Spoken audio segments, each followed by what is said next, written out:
No niin, kiitoksia.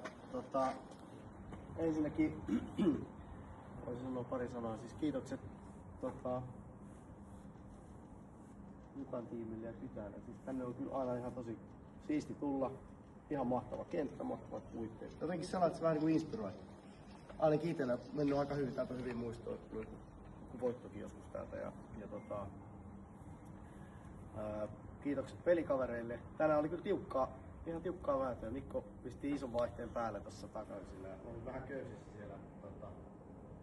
Sain sitten pidettyä pään pinnalla kuitenkin jotenkin. Näin kävi. Erityiskiitos itse asiassa Jukille, kun onnistui hankkimaan tuossa itselleni, alkoi lomat maanantaina, niin kauhean lunssa. Ja mä itse asiassa soitin perjantai-iltana Jukille, että en ole tulossa, koska on niin kipeä. Hän ei vastannut.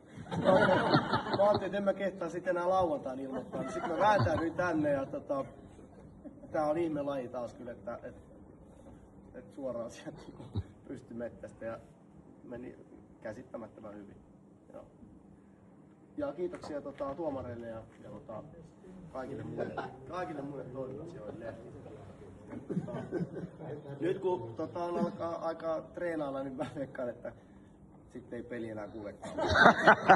Katsotaan miten tässä käy. Joo. Mutta kiitoksia. Hyvä Ville.